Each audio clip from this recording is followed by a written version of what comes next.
Olá, sou Jéssica Machado de Sena e Silva, graduanda de quinto período de Pedagogia pela UERJ, Universidade Estadual do Rio. E felicito ao Congresso por me dar essa oportunidade e voz, né, para colocar a minha pesquisa para frente e um pouquinho do que eu tenho estudado e poder dividir o meu pensamento com vocês. Congresso Raças é de suma importância para uma educação igualitária, antirracista e de resistência. Resistência por uma educação, né, de qualidade, inclusiva. E então eu vou falar o meu tema, que é a importância da sala de leitura na educação infantil para uma educação antirracista. Eu venho falar, né, da sala de leitura, os materiais de leitura para a educação infantil e que né, que serve para essa educação antirracista. Eu que em outra oportunidade, não é a primeira vez que eu falo sobre esse tema. Eu já tenho pesquisado, já estou nessa linha de outros congressos, né? Que em uma outra oportunidade, como eu estava falando, escrevi a favor da inclusão de contos africanos. Eu escrevi a favor da inclusão de contos africanos nos materiais de leitura na educação infantil. Então, a partir daí, eu falei, não, vou continuar, né, falando sobre, defendendo, porque também eu coloco a minha posição em modo de defesa, tanto na inclusão dos contos, tanto da literatura indígena também, não só dos contos africanos, como da literatura indígena e quilombola, nas salas de leitura da educação infantil. Então, seguindo esse processo, eu trago, né, a importância para uma educação, né, antirracista.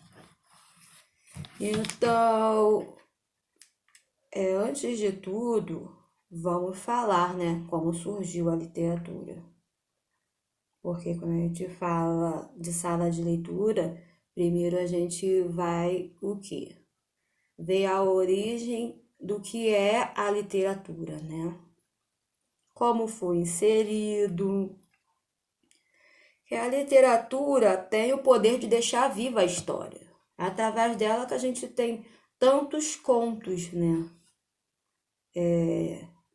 De acontecimentos passados, foi perpetuado assim através da história da literatura, costumes de um povo e até a predominância de uns sobre o outro. Para isso, tem que haver diferentes narrativas para ter essa ruptura, né? Tipo, porque a gente está acostumado muito a ouvir falas presentes, né? Que trouxeram de lá atrás até os dias atuais.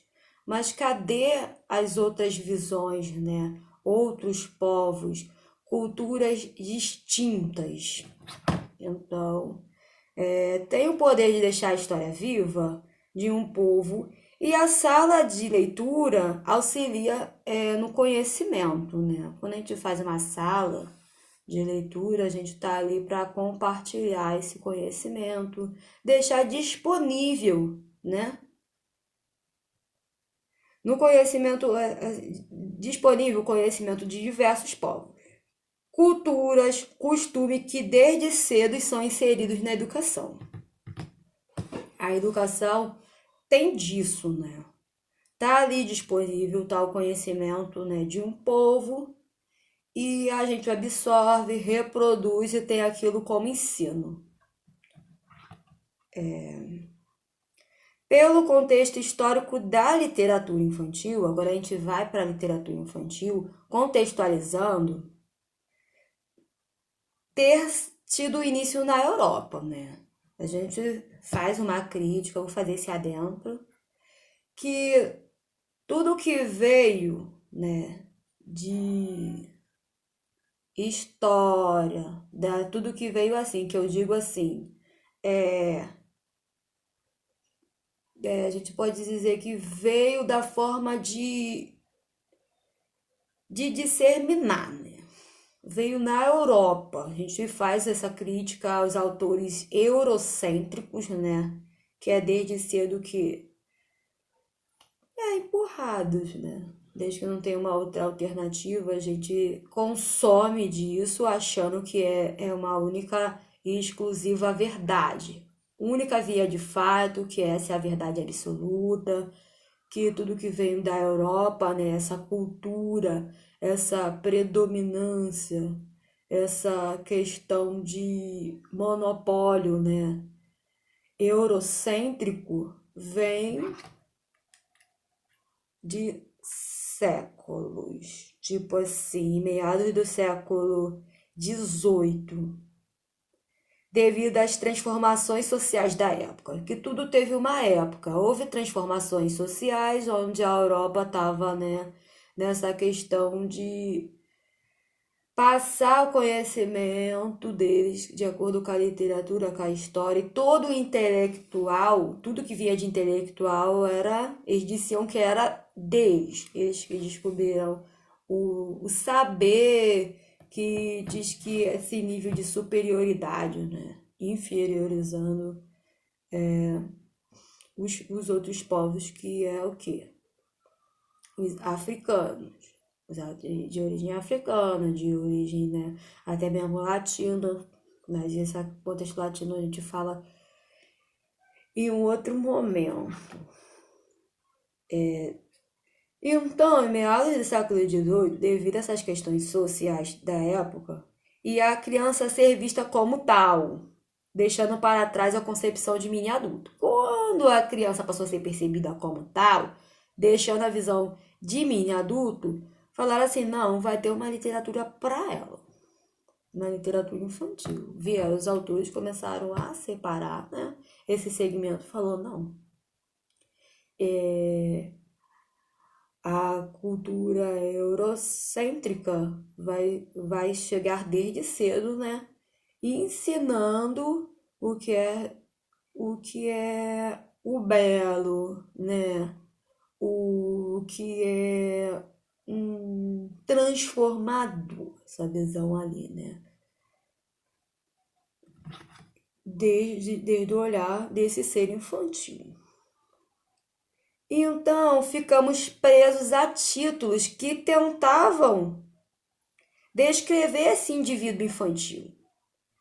Na educação, tais pensamentos devem ser refletidos de forma que o professor questione a sua prática pedagógica. Porque quando a gente lê Um Pequeno Príncipe, quando a gente pega outros clássicos, né?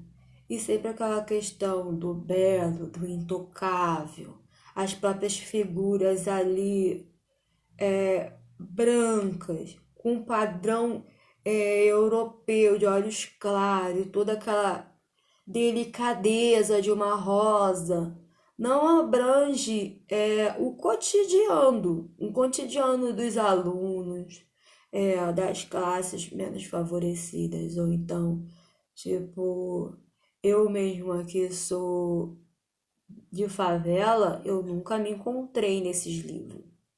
Tipo que quando eu tive acesso,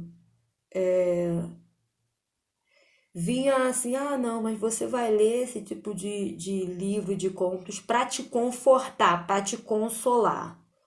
Não, mas não me atingia. Ficava sempre uma coisa utópica, que olha, vai encontrar a paz. Sempre tinha um herói ali, sabe? E nunca era do meu povo.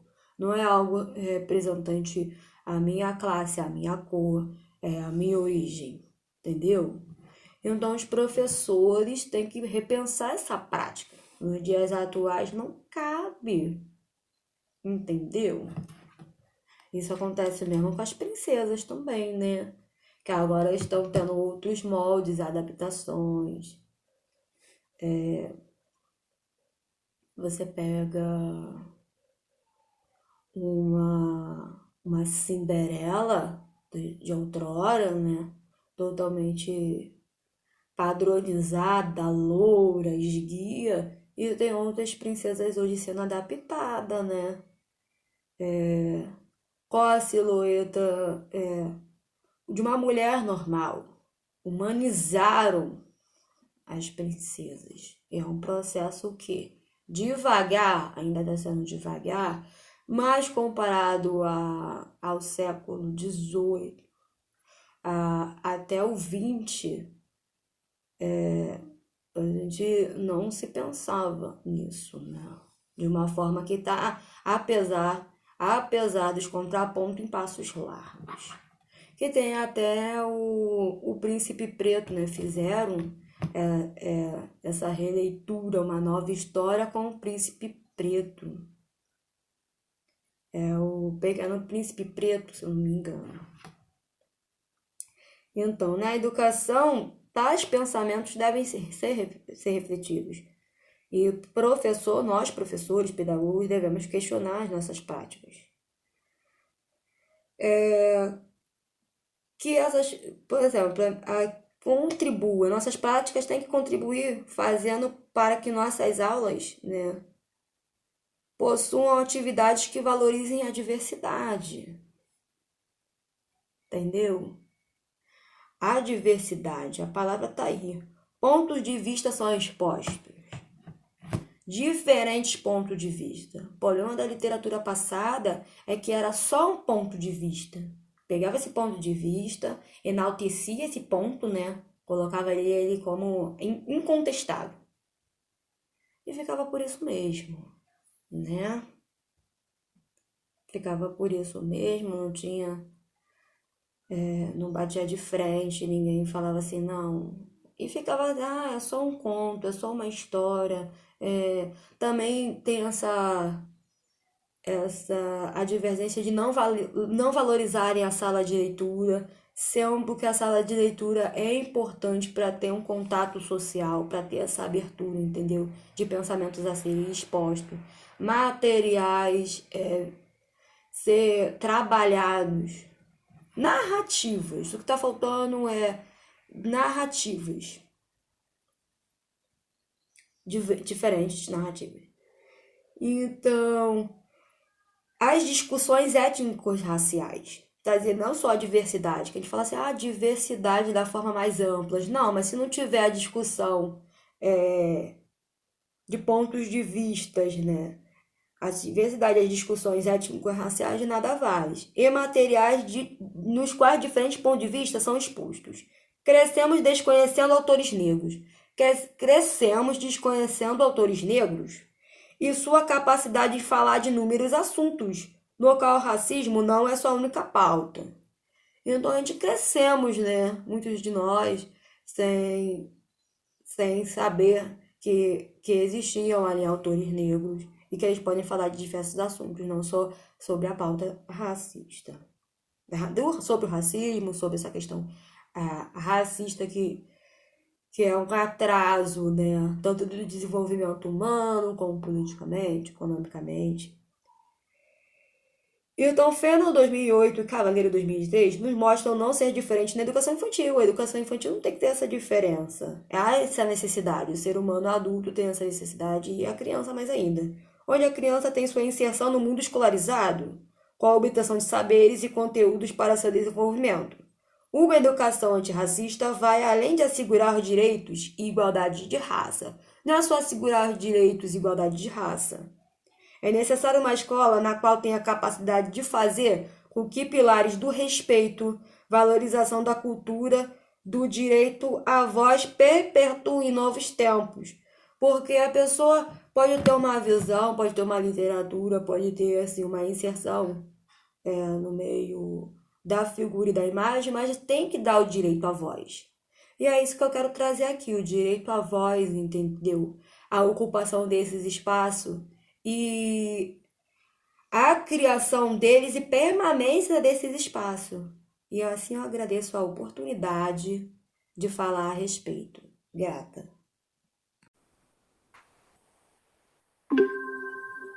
Olá, que bom poder participar do quarto colóquio Raças e Interseccionalidades. Eu sou Ana Paula, professora do Departamento de Anos Iniciais do Colégio Pedro II, mestranda na linha de pesquisa de Ensino de Humanidades e Perspectivas Decoloniais, no mestrado profissional em Práticas de Educação Básica, também do Colégio Pedro II.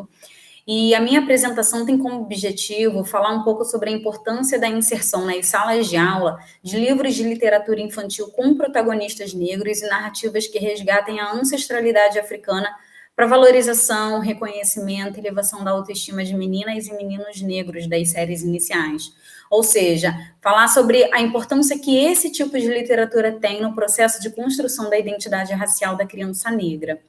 Esse é o meu tema de pesquisa no mestrado e parte de uma experiência que eu vivenciei numa das etapas de desenvolvimento de um projeto pedagógico chamado Clube de Leitura, que é sempre feito na escola, e foi realizado em 2019 com a minha turma de primeiro ano, que na ocasião as crianças precisaram listar em uma das etapas sugestões de tipos de livros para compor o acervo do clube. E aí uma das minhas alunas manifestou o desejo de que houvesse livros em que aparecessem personagens negros, que falassem sobre orixás ou que falasse especificamente sobre Iemanjá. E aí o que me chamou a atenção é que, embora a gente busque apresentar livros com protagonistas negros, embora a gente tenha esse cuidado, esse não costuma ser o pedido das crianças, principalmente por conta do padrão eurocêntrico que é imposto para a gente desde criança. E aí, agora minha ex-aluna, ela é uma criança que tem a autoestima elevada, que é bem resolvida consigo mesma, com a cor da pele, com o tipo de cabelo, porque ela vive em um ambiente familiar em que essa valorização é presente. Por exemplo, o pai dela é um escritor que trabalha com essa temática, inclusive tem livros de literatura infantil que aborda a africanidade, é músico, é fabricante de instrumentos africanos, a mãe é uma professora bem conceituada de maracatu. Essa minha ex-aluna, ela tem um nome composto, e o segundo nome é o nome de uma orixá, Euá. Então, todo esse contexto que ela vivencia permite que ela seja uma criança empoderada, que consiga se colocar e se posicionar nas vontades dela, né? Então, na mesma hora, eu pensei na riqueza da colocação dela e falei, caramba, ela precisa ser representada. Mas eu não conhecia nenhum livro. Foi então que eu comecei a pesquisar, me interessei pelo assunto, inclusive foi o que me fez chegar ao mestrado na linha de pesquisa que eu estou agora, porque não foi tarefa fácil para mim conseguir livros que falassem sobre orixás. Primeiro, porque eu não tinha repertório literário para isso, como eu falei. E segundo, porque títulos voltados para a cultura afro-brasileira e africana geralmente são encontrados apenas pela internet. Então, eu precisei encomendar, porque embora a Lei 10.639 tenha ampliado o mercado editorial voltado para essa temática, eu não consegui em livrarias. Os livros que geralmente nós encontramos são de autores muito conhecidos, como O Caderno de Rimas de João, do Lázaro Ramos, O Pequeno Príncipe Preto, do Rodrigo França, Amoras, do Emicida. Aqui estão alguns registros de algumas etapas desse processo de construção do clube. Aqui a primeira imagem mostra aí sugestões de tipos de livros que as crianças colocaram. Aqui na segunda imagem, uma visita que nós fizemos a uma livraria. Aqui na terceira imagem, sugestões de nomes para o nosso clube de leitura. Aqui nessas outras duas, foi um evento pedagógico que nós fizemos com as famílias para a escolha do nome desse clube, né? Foi feita uma votação e a partir daí nós criamos o logo. E aqui na última etapa foi a inauguração desse clube de leitura. Então, essas etapas ocorrem em momentos diferentes e em todas elas, tanto as crianças quanto as famílias têm a participação ativa.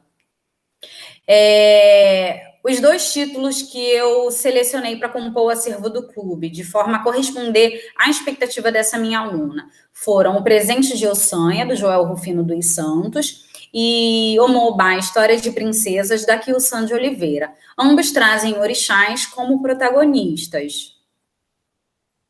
E aí, como resultados, A experiência no clube de leitura evidenciou a importância da perspectiva que eu estou apresentando aqui para vocês em relação à literatura. Foi possível perceber a satisfação dessa minha aluna por ter sido representada na escolha que ela fez, além do processo de identificação pelo qual outras crianças negras passaram ao se defrontarem com protagonistas negros nas histórias, né? Além disso, tem também a ampliação de conhecimento sobre a produção literária para crianças e jovens que tematiza a cultura africana e afro-brasileira.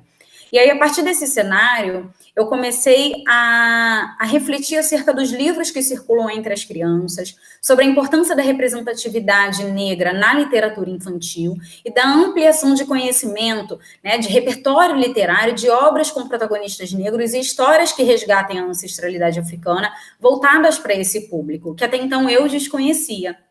E aí, eu trouxe essa questão para a gente poder pensar que tipo de literatura eu estou oferecendo aos meus alunos. Porque também não é simplesmente escolher um livro que apresente um personagem negro, que tenha um personagem negro como protagonista. É importante que a gente faça uma seleção crítica desse livro, que a gente analise a ilustração, que a gente analise a narrativa, né? Então, todo esse contexto que eu vivenciei reforça na prática o que indica as diretrizes curriculares nacionais para a educação das relações étnico-raciais. E aí, um trechinho que eu trouxe que enfatiza bem é esse aqui, ó. Precisa o Brasil, país multiétnico e pluricultural, de organizações escolares em que todos se vejam incluídos, em que lhes seja garantido o direito de aprender e de ampliar conhecimentos, sem ser obrigados a negar a si mesmos, ao grupo étnico-racial a que pertencem e a adotar costumes, ideias e comportamentos que lhes são adversos.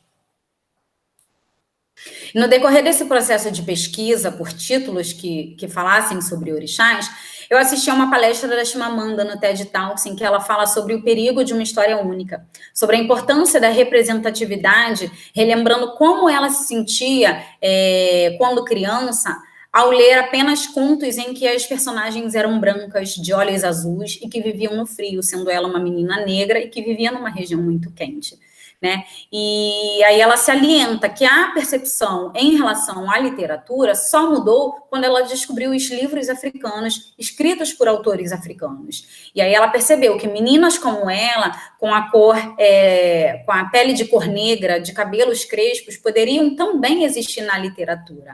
Então, considerando que a construção da identidade do indivíduo se inicia na infância e vai passar inevitavelmente pelos referenciais que a ele forem apresentados e com os quais ele vai se deparar ao longo da vida, sejam esses referenciais positivos ou negativos, a gente vê a importância da representatividade para a construção da identidade racial e para a autoestima de crianças negras ainda nas séries iniciais. Né? Isso porque muitas delas chegam à escola com referenciais eurocêntricos interiorizados e com os quais elas se deparam nos livros infantis por meio dos contos clássicos europeus como Branca de Neve, Bela Adormecida, Cinderela, Rapunzel. Esses contos são estruturados a partir de uma cultura europeia. E por essa razão, muitas crianças acabam não se identificando com essas personagens, porque o universo dos contos clássicos é hegemonicamente composto de princesas brancas, né? E grande parte das crianças conhece apenas esses contos, que são os que estão presentes no cotidiano delas desde muito cedo. Então, muito mais que fonte de prazer e de encantamento, a literatura infantil tem um importante papel na compreensão de mundo, da cultura, da sociedade, na formação e transformação do ser, na consciência de mundo das crianças, na consciência de si, na consciência do outro. Então, a literatura ela faz parte do universo infantil. Por isso, ela permite uma interação muito rica com as crianças, em vários aspectos, favorecendo o seu desenvolvimento cognitivo, emocional, social, intelectual. E a partir da hipótese que ela auxilia na construção da identidade, é necessário apresentar novas narrativas, narrativas que questionem e decolonizem as narrativas já existentes. Né? Um exemplo que eu trouxe aqui e que corrobora com essa colocação que eu acabei de fazer, é o caso da menina Ana Luísa, que repercutiu em janeiro do ano passado, em que ela escreve uma carta para a mãe 5 dias após ouvir de uma mulher que não existe princesa preta, enquanto ela brincava com outra criança no Parque Ipiranga, em Anápolis. E aí, no texto, ela pergunta para a mãe se é verdade que não existe princesa preta e afirma que ama a Elsa, a personagem do filme Frozen, né? Então, eu trouxe aí a Elsa para poder a gente questionar que referenciais a gente está apresentando para as crianças, né? E como a ausência desses referenciais para a criança negra influencia na autoestima. Então, a carta que a Ana Luísa deixa para a mãe demonstra o quanto é preciso investir na valorização étnico-racial, na autoestima das crianças negras, por meio de um repertório literário em que haja cada vez mais personagens protagonistas que sirvam de referência e que dialoguem com elas, de modo a garantir que elas se vejam incluídas, que elas se vejam representadas. A criança negra, ela precisa se ver como negra, ela precisa aprender a respeitar a imagem que ela tem de si e ter modelos que confirmem essa expectativa. Bem, no Brasil, a Lei 10.639 e a elaboração das diretrizes curriculares nacionais para a educação das relações étnico-raciais vieram dialogar com o movimento negro e trouxeram para o ambiente escolar a obrigatoriedade de discussão acerca da história e da cultura dos povos africanos e afro-brasileiros.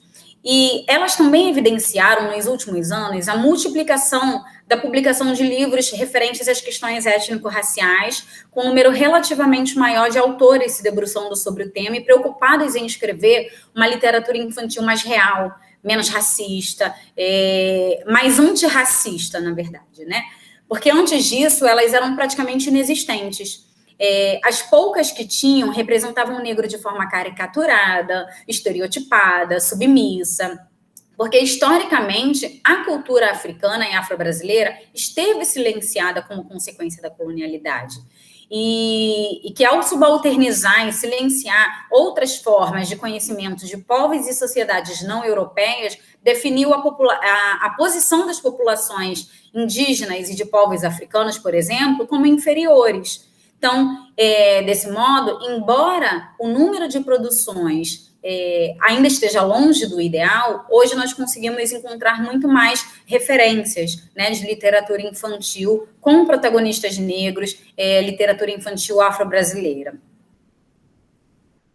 No que diz respeito à implementação da Lei 10.639, é importante destacar que ela traz a área da literatura como uma das vertentes para desenvolver essa temática em sala de aula, né? Para que se produza conhecimento sobre a história e cultura afro-brasileira, contribuindo para uma educação antirracista, devido à função social que ela tem, a possibilidade de ampliar a consciência de mundo ainda na infância, e por permitir que assuntos complexos possam ser abordados de forma mais simples, mais clara, mais lúdica, mais acessível à linguagem da criança, né, a partir do imaginário delas. Agora, uma coisa que é importante ressaltar é que a Lei 10.639 e as diretrizes, elas geraram uma demanda muito específica, que é formar professores para abordar esses conteúdos em sala de aula, que até então não foi contemplado nos cursos de formação profissional inicial desses docentes e que eram apagados dos currículos escolares. Então, esse é um processo que vem sendo construído aos poucos e que do ano passado para cá, inclusive, assim, mesmo de forma remota, têm sido oferecidos muitos cursos voltados para a educação das relações étnico-raciais. Uma outra notícia que ganhou repercussão, sendo que em 2018, diz respeito ao SESI de Volta Redonda e o livro da Kilson de Oliveira. Essa notícia ganhou repercussão após pais ligados a igrejas evangélicas reagirem contra a adoção do livro por abordar aspectos da cultura africana, né? Como eu disse, ele fala sobre orixás, sobre princesas africanas. Ou seja, a cultura negra continua sendo ignorada em muitas escolas, especialmente a questão da ancestralidade. As expressões culturais que têm a sua origem em África sofrem com o peso do preconceito. E isso não ocorre, por exemplo, mesmo compreendendo a escola como um espaço laico, quando a religião cristã surge no contexto escolar, por meio de festividades como a Páscoa e o Natal. né? Elas possuem aceitação por parte da comunidade escolar, e as crianças descendentes de famílias de religiões de matriz africana dificilmente se manifestam ou são respeitadas. Então, o racismo estrutural se expande para todos os aspectos de manifestações da cultura de matriz africana. Um outro exemplo que eu trouxe aqui aconteceu comigo na ocasião do compartilhamento do e-book Amoras, que foi disponibilizado no ano passado, e aí eu compartilhei com algumas amigas, e uma delas, né, me agradeceu, mas pediu para que eu não levasse a mal, que ela não iria utilizar com as crianças, né, com os alunos dela, e não iria repassar, porque como ela era cristã, alguns trechos não condiziam com a religião dela. E aí um dos trechos que ela mencionou foi esse aqui. Pode olhar, lá tudo é puro e profundo que nem o Batalá, o orixá que criou o mundo. Então, assim, para ela não foi feita uma leitura aprofundada, né, do livro. O que despertou a atenção nela foi as palavras Obatalá e orixá. Então, é possível perceber uma visão bastante preconceituosa presente na religiosidade atrelada à raça, e, sobretudo, a necessidade de discussão sobre o modo como a colonialidade do poder faz com que tudo que se refira ao cristianismo seja predominante, tudo que foge a essa linha é visto como algo ruim ou negativo. Para finalizar minha apresentação, eu trouxe a citação de Eliane Debus, que diz que conhecer a produção literária para crianças e jovens que tematiza a cultura africana e afro-brasileira é de fundamental importância para pensar a formação de leitores cidadãos e uma sociedade antirracista. Encerro aqui a minha apresentação. Tem algumas referências bibliográficas, coloquei poucas para não me estender, né? Tem muito mais na minha pesquisa. Agradeço a vocês pela atenção na minha apresentação. Oi, meu nome é Beatriz, eu sou estudante do curso de Letras na UFG, e hoje eu vou apresentar um pouco sobre o meu projeto de iniciação científica desenvolvido com a orientação da professora doutora Ione Giovino. E o nosso projeto tem como título a representação de personagens negras na literatura infantil e juvenil e a contação de histórias. Bem, para iniciar, vamos pensar um pouquinho sobre a origem da contação de histórias, lembrando que ela tem raízes que vêm de uma tradição oral africana, que é uma tradição que remete especialmente aos griots, pessoas responsáveis por contar histórias, mitos e lendas para as próximas gerações. Eu trago aqui um trecho de um livro destinado para crianças e adolescentes, né, que traz muito dessa ancestralidade e dessa cultura oral africana. Histórias da Preta, de Heloísa Pires Lima, é sobre uma personagem que traz muitos conhecimentos sobre várias culturas de alguns países africanos. E nesse trecho que eu vou mostrar, ela fala em especial dos contadores de histórias. Bem, mas a história mais legal sobre a África é sobre seus contadores de histórias, que não escrevem nenhuma delas, guardam todas na memória e depois recontam. Eles aprendem essa arte desde pequenos, como os mestres, e acompanham os feitos das famílias, dos reis, aumentando e enriquecendo a história de todos os seus antepassados. Uma história que as pessoas aprendem a conhecer assim, ouvindo histórias. Imagina só o tamanho da memória dos contadores. Quantos megas deve ter?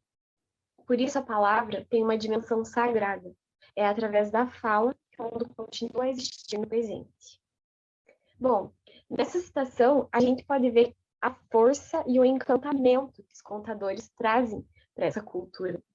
E esse contar de histórias tem uma grande importância que pode ser melhor explicada pela minha orientadora num trecho do capítulo dela que compõe o livro Literatura Afro-Brasileira, onde ela diz: contar histórias é algo que nos remete ao início da existência humana, pois podemos pensar que a atividade de contar histórias nasceu junto com a necessidade de comunicar aos outros alguma experiência que poderia ter significação para todos.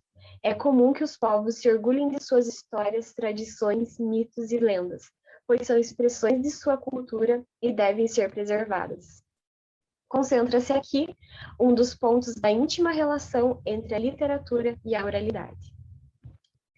Então, depois da gente reconhecer essa bagagem, né, presente na contação de histórias, que vem de uma tradição oral africana, a gente gostaria de perceber a representação de personagens negras na literatura infantil e juvenil. E as nossas perguntas se direcionam para fazer o seguinte questionamento: como a contação de histórias e a literatura infantil e juvenil, como ela se volta para o seu público-alvo? Como acontece a representação de personagens para esse público? Qual a influência disso na formação de leitores? E Debus nos dá um argumento que nos lembra que nós temos motivos de sobra para questionar essas representações. Pois a presença de personagens negras ou de elementos da cultura africana e afro-brasileira em narrativas de recepção infantil e juvenil produzidas no Brasil quase que inexiste anteriormente à década de 1970. E quando tal fato acontece, tem as marcas da submissão, do servicialismo ou do apiedamento. Tendo em vista toda essa trajetória que a gente analisou bem brevemente até agora, eu gostaria de apresentar uma análise baseada no método etnográfico de Cosinetes, que é composto por uma pesquisa e observação em espaços da web, como redes sociais ou sites, e com isso eu pude observar as histórias contadas num canal televisivo aberto de Ponta Grossa, num programa criado em 2020 para substituir as aulas presenciais do ensino fundamental 1 das escolas municipais, em tempos da pandemia do Covid-19. O estudo foi feito num canal do YouTube, que continha um acervo de todas as aulas, onde eu pude assistir e analisar 178 videoaulas, e em 116 aulas havia a presença de contação de histórias. Cerca de 10 contadoras de histórias era uma espécie de variação. Alguns dias era uma, outros dias era outra, outros dias essas histórias, inclusive, repetiam. Porque como era para o ensino fundamental 1 inteiro, essas histórias eram contadas para todas as séries de maneira variada, muitas vezes. Bom, primeiro, eu queria levantar uma questão que eu observei nas contações. Eu percebi que muitas delas eram somente a leitura de obras infantis e juvenis, o que enfraquece o traço tão característico da contação, que é a oralidade, né? Esse contar histórias no sentido literal mesmo aconteceu pouco. Mas, quando acontecia, as contadoras elas adquiriam um caráter mais específico da oralidade, narrando, utilizando cantigas, rimas, objetos representativos e afins, né? Inclusive, algumas delas até usavam algumas frases de efeito no final das suas histórias, né? O que ficava um traço característico tanto da contação quanto da contadora que tinha essa frase. Tinha uma que terminava assim: "E piririm pim pim", essa história termina assim, e outra que falava: "Entrou por uma porta e saiu pela outra. Depois a Ana volta e te conta a outra." Bom, isso foi um traço que eu pude analisar, e agora eu vou mostrar uma tabela com... eu coloquei aqui a quantidade total de aulas com contação, que foi o material que eu usei para fazer toda essa análise. De 116 aulas com contação, somente 6 histórias tinham a representatividade positiva de personagens negras, representando somente 5,17% do total de aulas com contação. As histórias que traziam alguma cultura africana ou afro-brasileira eram compostas por somente 2 histórias. E histórias que trazem a cultura indígena, somente 3 histórias. Como a gente pode ver, olha, trazendo a cultura africana ou afro-brasileira, somente 1,72.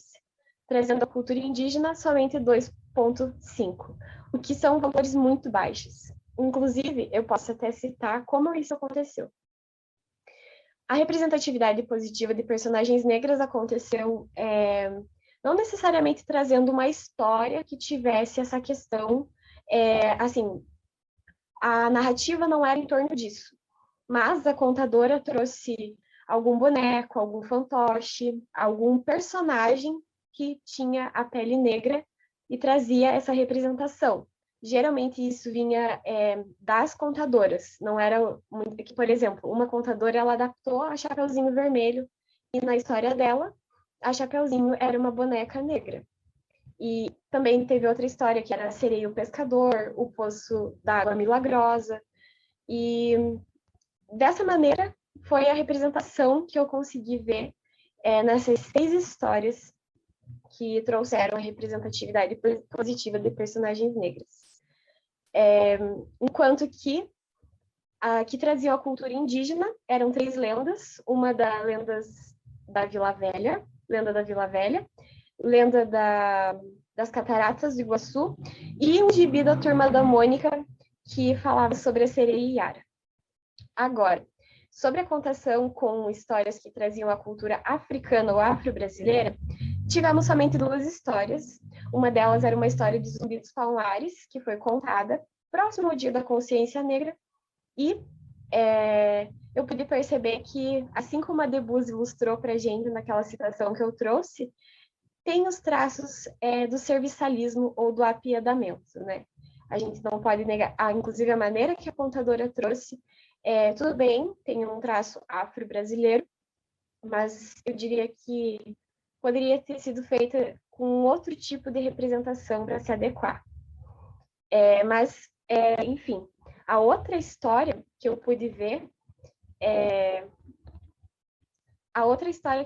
onde tinha esse traço característico que trazia uma africanidade, alguma cultura que fosse fortalecida nas histórias, eu só pude enxergar isso numa aula de ciências humanas, em que uma professora, ela quer trabalhar com o livro As Bonecas Negras de Lara, e ela pede para uma contadora contar a história. Pois bem, a contadora conta a história, e o interessante é que essa história, sim, finalmente, traz um traço de uma história afro-brasileira, porque na história tem 3 amiguinhos que relatam as próprias experiências com seus brinquedos e as origens das suas famílias, que são adversas, enquanto alguns moram com os avós, outra mora uma semana com o pai, uma semana com a mãe. Eu estou dizendo isso porque é importante a gente observar numa obra infanto-juvenil essa variedade, né? Sair desse tradicionalismo que tenta ser imposto sobre família, sobre raça, sobre diversidade. Mas, voltando à história da Lara, no decorrer da história, a gente conhece as bonecas da Lara, que são uma coleção que ela sempre guarda de bonecas abaiomis que a mãe dela sempre deu para ela. Bom, bonecas abaiomis são bonecas feitas de pano, e as escravas faziam com as próprias roupas para que os filhos delas brincassem enquanto eles ainda estavam nos navios negreiros vindo para o Brasil. E isso aparece na história. Essa é a origem da boneca abaiomi. E a Lara, ela adora a sua coleção de bonecas. Ela adora a história, ela adora que a mãe dela faz isso por ela, e isso é, assim, super ressaltado durante a contação.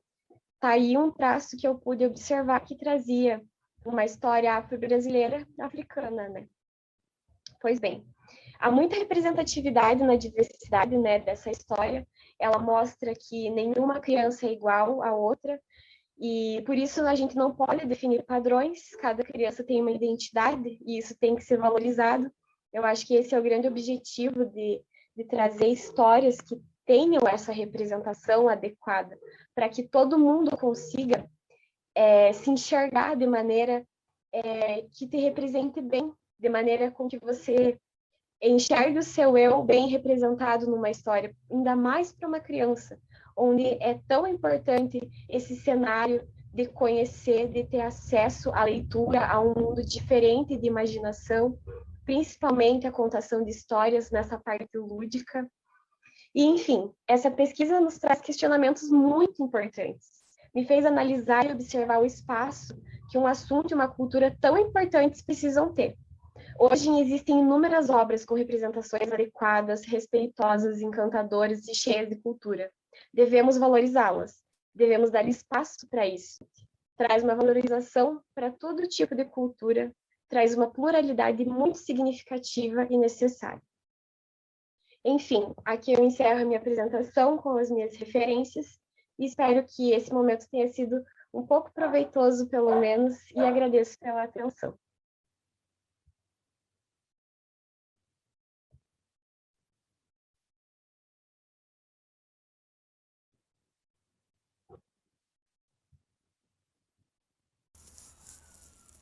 Olá, meu nome é Gidalva, sou educadora, supervisora escolar na Prefeitura Municipal de São Paulo.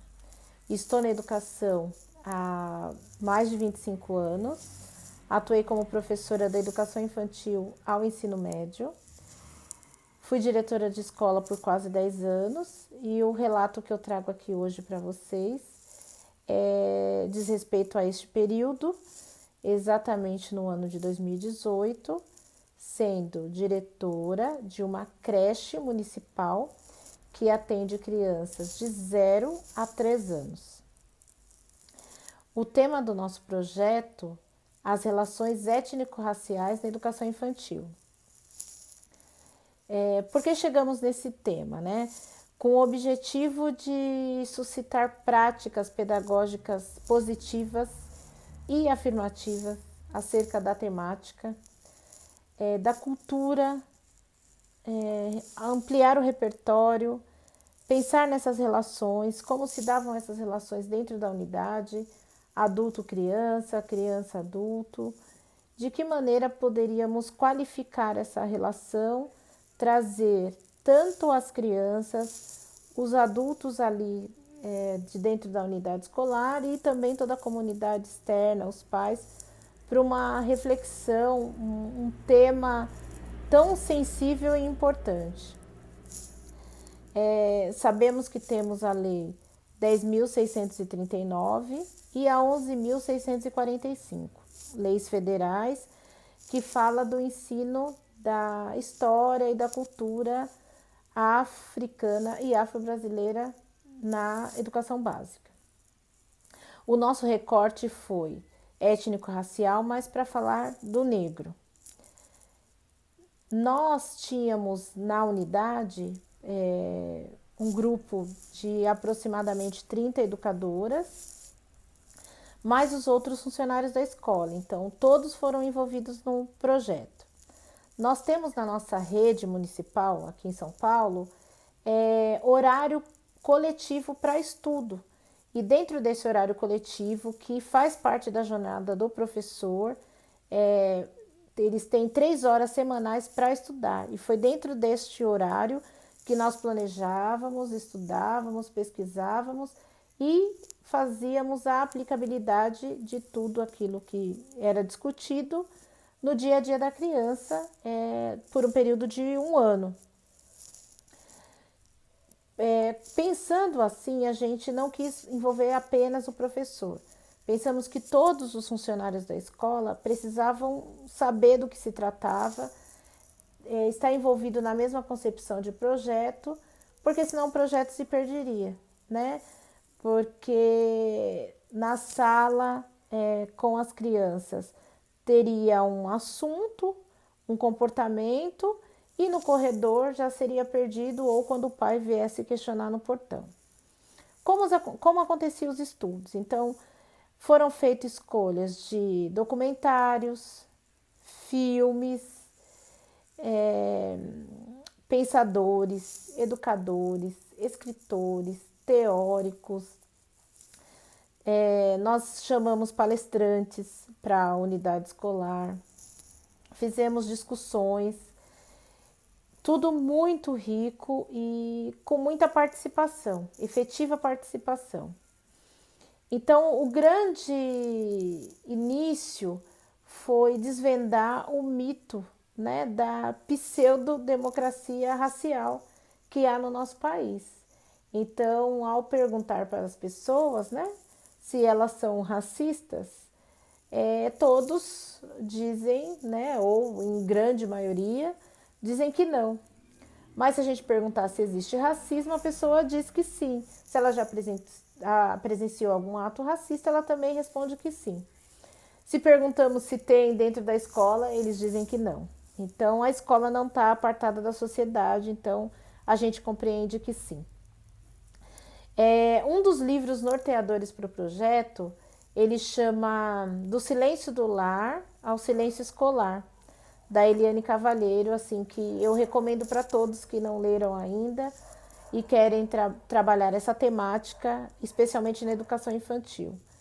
Então, a pesquisa dela trata das relações étnico-raciais com as crianças negras, pretas, dentro do espaço escolar de educação infantil, como elas se relacionam entre elas, entre os professores e como os professores se relacionam com essas crianças.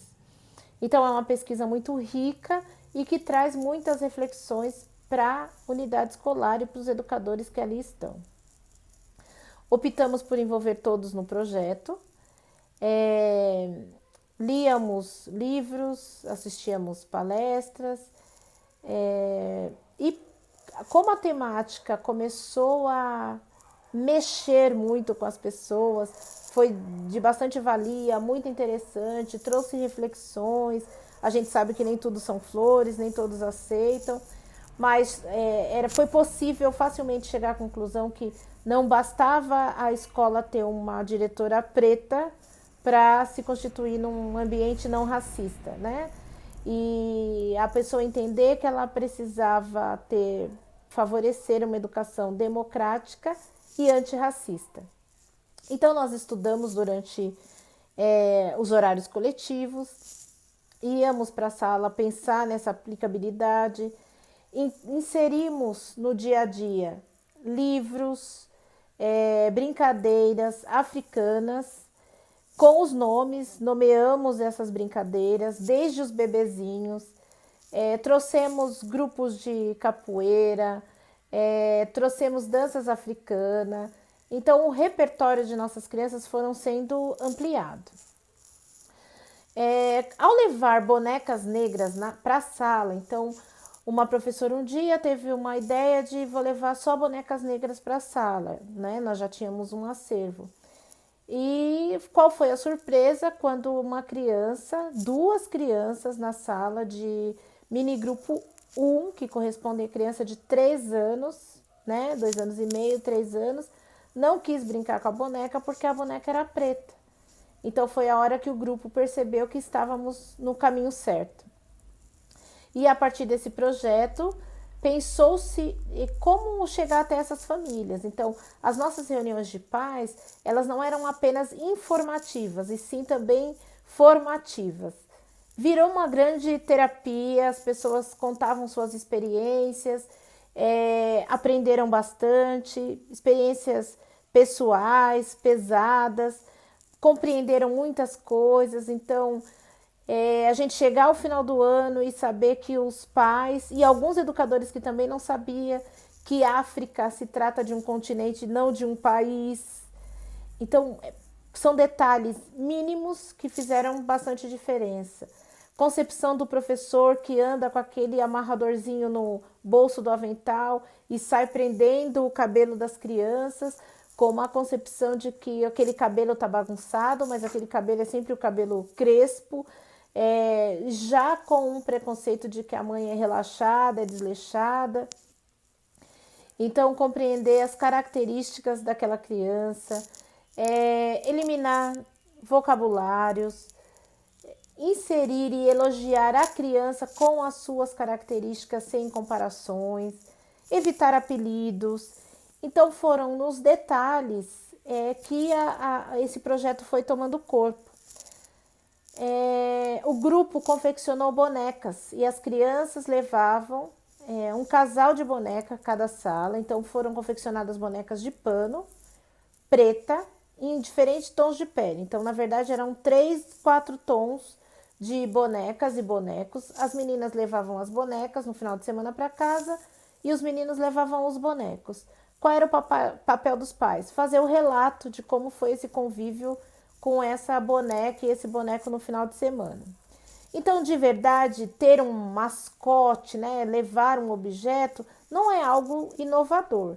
Qual foi o pulo do gato? Porque todos os bonecos e bonecas eram negros. Nós não quisemos problematizar tanto, então os meninos levavam boneco e as meninas levavam bonecas. mas já era um posicionamento político, né, crítico. Então, nós queríamos e pensamos em potencializar essas discussões. Então, elas passaram dos muros da escola e foi de muito gratificante. Os pais vinham felizes contar, diretor, eu comprei, agora acabei de comprar pela internet uma boneca negra para minha filha. Mães, assim, emocionadíssimas, dizendo que nunca teve uma boneca que a representasse, né? Então, nós questionamos, fizemos dinâmicas, conversamos, então foi feito muitos relatos. O nosso produto final do projeto, após tantas palestras, tantas leituras, foi tornar, né, foi perceber que os professores tornaram-se pesquisadores, então eles iam atrás de termos, eles iam atrás de cursos, mesmo que não tivesse dentro da jornada de trabalho dele, fosse fora do horário, e eles vinham e compartilhavam.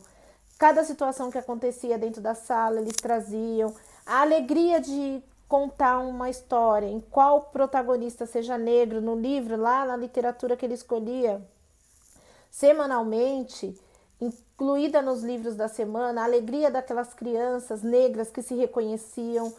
Então, eles vinham e falavam para nós, né, para a equipe gestora. E, como produto final, nós fizemos uma mostra cultural, envolvemos o território educacional, as escolas de ensino fundamental também participaram, foram até lá, apresentaram grupos de danças, apresentaram a capoeira. As crianças não se assustavam, os bebezinhos com o som dos atabaques, eles dançavam, eles se divertiam, introjetaram uma cultura que para eles faz parte agora do repertório, e eles faziam tudo com muita alegria desde o berçário. Algumas brincadeiras que a gente não tem tempo de falar aqui, que tem outros nomes, tem algumas versões no Brasil, mas nós nomeávamos como os nomes africanos. Falamos dos grandes inventores, dos escritores, e os pais também tiveram acesso, e eles vinham e eles davam depoimento. E não foi um ambiente de segregação, não foi um ambiente de ilha, e sim de valorização, né? Uma situação, uma proposta pedagógica afirmativa, positiva e de possibilidades. Aquelas crianças conseguiram ver inventores famosos, pessoas de renome, importância, e os adultos conseguiram ver o quão ruim é o racismo na nossa sociedade, o quão difícil é ser preto no Brasil. Houve uma empatia, uma compreensão maior de compreender que não há o lugar, né? Quebrar paradigmas do lugar do preto. Passamos vários documentários, questões de em que local está o preto, qual é o serviço que ele exerce, qual a posição que ele tem. Alguns questionamentos foram feitos, e o projeto ele teve esse produto final. Como hoje eu sou supervisora escolar, então eu tenho 14 escolas sob a minha supervisão, desde ensino infantil até o ensino fundamental, e eu faço esse trabalho junto às coordenações pedagógicas, essas provocações, para que suscite no grupo esse desejo de aprofundar os estudos nas relações étnico-raciais dentro da educação, né? Fazer valer a lei e a lei sair do papel para a gente mudar a sociedade para além dos muros da escola.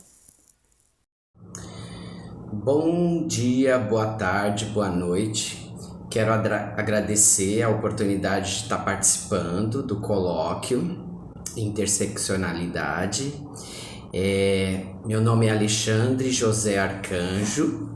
Eu sou professor na Prefeitura do Rio de Janeiro e eu venho apresentar para vocês o meu projeto de mestrado com o título Interseccionalidade e Corporeidade na Educação Infantil.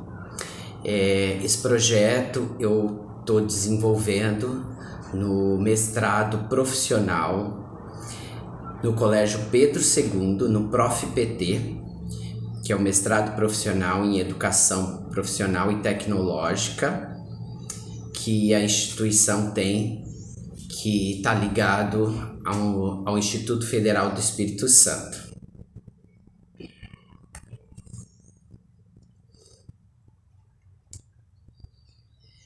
Eu vou apresentar, como eu disse, meu projeto de mestrado com o objetivo de compartilhar as minhas observações acerca da educação infantil, referente ao conteúdo sobre interseccionalidade e corporeidade.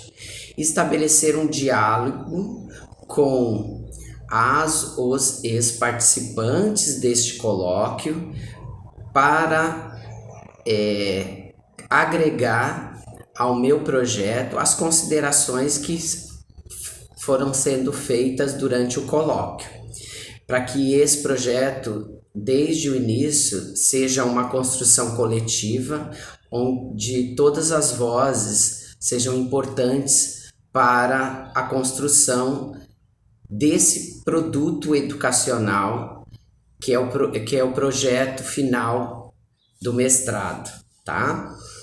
E que tem uma relevância para uma educação transformadora. Vou realizar uma breve introdução e em seguida apresentarei os referenciais teóricos, a metodologia que eu estou utilizando, as hipóteses, e os possíveis produtos educacionais, já que o mestrado profissional ele exige um produto educacional que essa pesquisa possa gerar.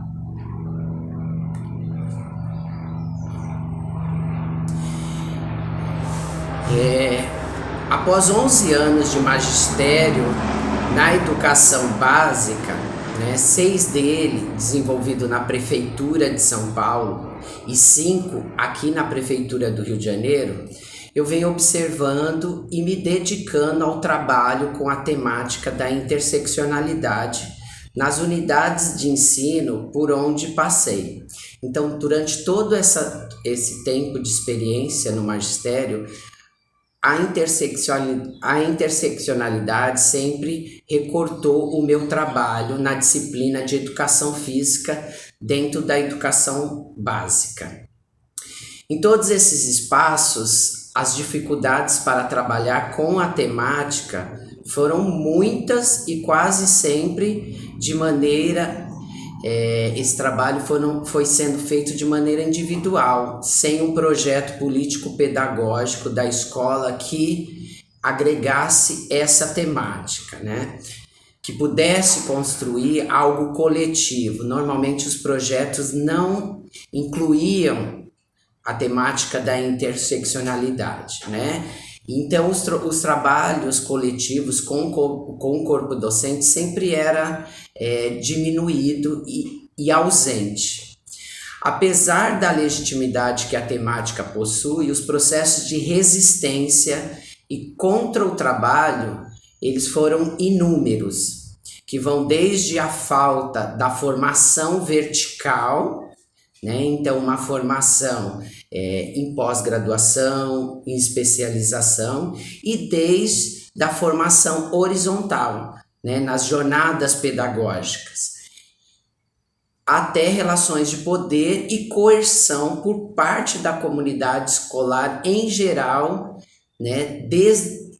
prejudicando o trabalho com essa temática.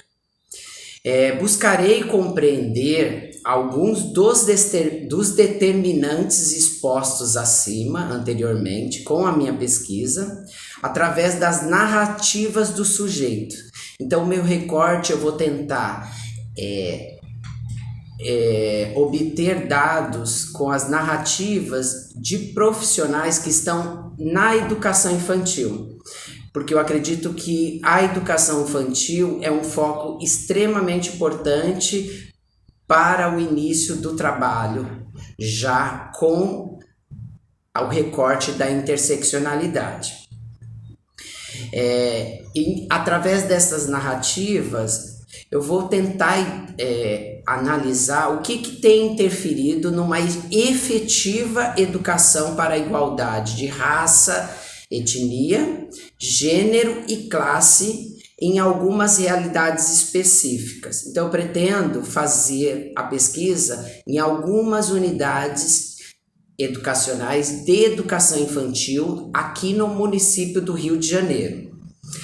Construir de forma coletiva um produto educacional contra-hegemônico, pensado para a educação infantil, vinculado a lutas de classes e ancorado no trabalho como princípio educativo, dialogando com os princípios de Proudhon e de Marx, sobre formação integral, trabalho como princípio educativo, a educação omnilateral, a escola unitária, um conceito de Gramsci.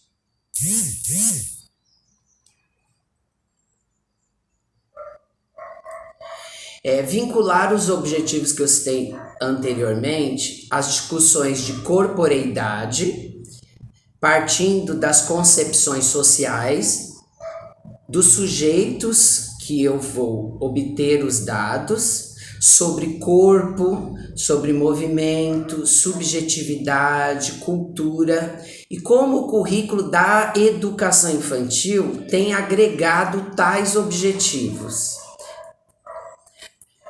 Eu vou tentar transformar, ressignificar práticas com o objetivo de quê, De transformar, ressignificar práticas pedagógicas desenvolvidas na educação infantil, por fim, desenvolver seres autônomos, reflexíveis, sensíveis e comprometidos com o ser humano e fortemente enraizados na coletividade e liberdade. A pesquisa, ela se justifica, no âmbito social por permitir reflexões críticas sobre os determinantes sociais que têm dificultado uma educação libertária, E dentro dessa educação libertária, os conteúdos que eu citei anteriormente, sobre raça, etnia, gênero e classe. No âmbito acadêmico, essa pesquisa ela se justifica por contribuir, através da pesquisa científica, para a construção de um material didático.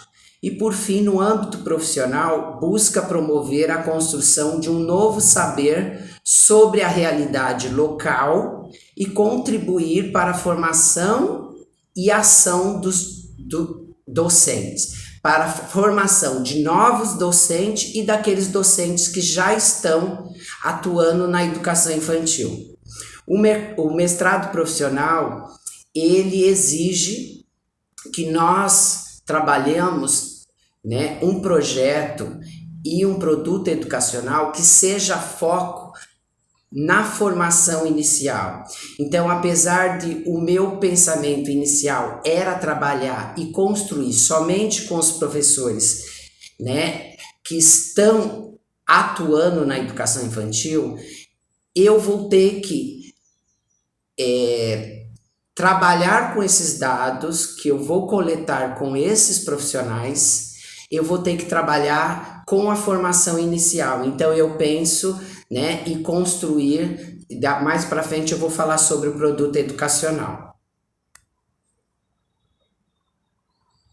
Qual o referencial teórico que eu venho trabalhando já na construção do projeto e para também discorrer e analisar os dados futuros, Então, o referencial que venho me utilizando para a construção da pesquisa perpassa por intelectuais da área de educação, de uma forma geral, como Demerval Saviani e Paulo Freire, teóricos da educação popular, como Roseli Caldarte e Miguel Arroyo, da educação profissional, como Gaudêncio Frigoto e Maria Ciavata, como intelectuais que discutem o modo de produção capitalista. Então, alguns clássicos como Proudhon, Marx, Gramsci, Lukács, Messaros.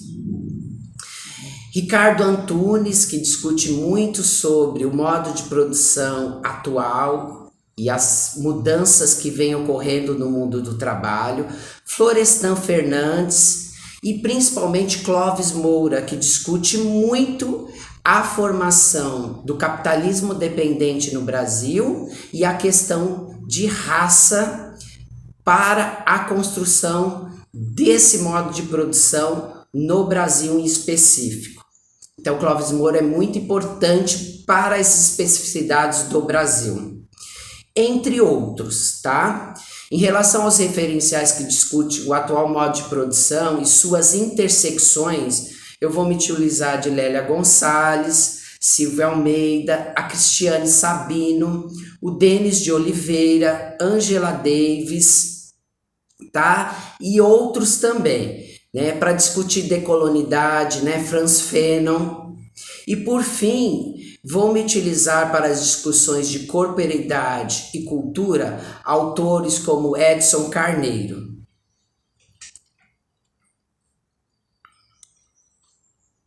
A metodologia que eu vou utilizar para desenvolver este projeto, né?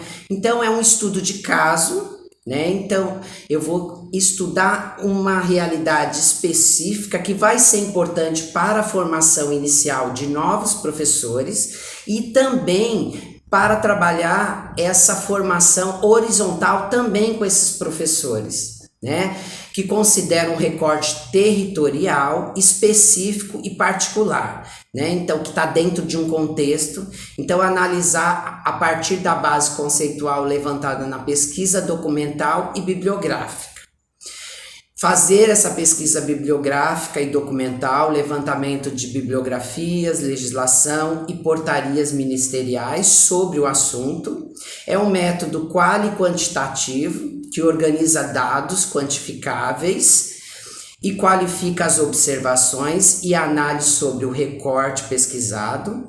Eu vou utilizar questionário e entrevista com esses professores, né? Então, a aplicação de um questionário vira formulário online e entrevista.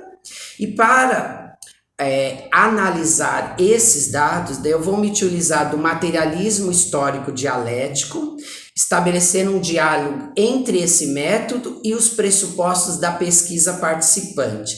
Então, as entrevistas podem vir a ser feitas de maneira coletiva e, com certeza, será feito de maneira individual e coletiva, né? Comprometida a pesquisa participante com ações voltadas às necessidades de populações, né, específicas, populações marginalizadas, apresenta-se como um processo de elaboração permanente e que busca o protagonismo popular vinculado a um projeto de educação popular. Para analisar esses dados, eu vou utilizar a análise do discurso através de Bakhtin e Foucault. E por fim, eu vou falar sobre o produto educacional. O produto educacional que eu pretendo criar será um seminário, um colóquio com a escola, né, de formação de professores, o Carmela Dutra, considerando todos esses dados que eu coletei com a minha pesquisa numa realidade da educação física específica e formar um colóquio com a temática da interseccionalidade, corporeidade e com foco na educação infantil. Os 15 minutos estão encerrando e eu estou terminando agora. Muito obrigado, estamos abertos para as discussões a partir de agora. Meu nome é Alessandra Souza Teixeira e eu estarei apresentando agora a minha pesquisa de mestrado que está sendo desenvolvida no extremo sul da Bahia, na Universidade Federal do Sul da Bahia, UFSB, no programa de pós-graduação em Ensino e Relações Étnico-Raciais. O título da minha pesquisa é Quando é que essas crianças dizem essas coisas e a gente não vê? Uma etnografia interseccional entre crianças da educação infantil de Teixeira de Freitas. Nossa proposta está dentro do campo de pesquisa qualitativa com inspiração pós-crítica e se justifica nas ausências e silêncios acerca das questões de gênero, sexualidade e relações étnico-raciais, o que torna necessário um trabalho interseccional na educação infantil, onde a luta antirracista ande de mãos dadas com o enfrentamento do machismo, sexismo e misoginia. O objetivo geral da minha pesquisa é compreender os impactos causados nos processos de subjetivação das crianças a partir das relações étnico-raciais e suas interseccionalidades com as questões de gênero e sexualidade nas instituições de educação infantil do município de Teixeira de Freitas. Tenho 3 objetivos específicos. O primeiro deles é refletir sobre as políticas curriculares para a educação infantil no Brasil e em Teixeira de Freitas e suas ausências para com as questões de raça, etnia, sexo, etnia e suas intersecções com gênero e sexualidades. Um outro objetivo que eu tenho é levantar informações acerca dos limites e possibilidades das instituições e suas professoras em lidar com as questões de raça, gênero e sexualidade na educação infantil. E o último objetivo específico é identificar o movimento feito pelas crianças no sentido de resistir às normatizações pré-estabelecidas e endereçadas à raça, etnia, aos gêneros e às sexualidades na sociedade e que se reproduzem nas instituições de educação infantil. A metodologia. Esse estudo, essa pesquisa, ela está dentro de uma proposta metodológica direcionada num diálogo etnográfico com aproximação com as crianças, fazendo uso de etnoprintigrafias e da análise de documentos e relatórios. Qual que é meu lugar nessa pesquisa, que eu acho que é importante deixar claro? Uma vez que eu falo em pensar, em fazer o levantamento, né, das possibilidades e limites na formação das professoras. Então, qual que é meu lugar nessa pesquisa, uma vez que eu sou professora e coordenadora do município? Ao se pensar em lacunas na formação das professoras, não há intenção de fazer uma discussão de apontamento de faltas. Minhas reflexões estão na ordem da afetação, no lugar de afetada por essas funções que desempenho já há 20 anos aqui no município. E que após a minha entrada no mestrado ganharam um outro sentido. Assim, essa produção etnográfica é também uma produção autobiográfica, uma vez que esse texto também fala de mim. Nesse sentido, pensando em como se dá a minha afetação nesse campo, recorro a um diálogo com Flávia de Saada, quando a autora diz que, ao ocuparmos determinado lugar no sistema, não significa que teremos informações sobre os afetos dos outros. Ocupar tal lugar afeta-me. Quer dizer, mobiliza ou modifica meu próprio estoque de imagens, sem, contudo, instruir-me sobre aqueles dos meus parceiros. Contudo, segundo a autora, a minha afetação abre espaço para que eu possa dialogar com as professoras a partir do encontro com as crianças.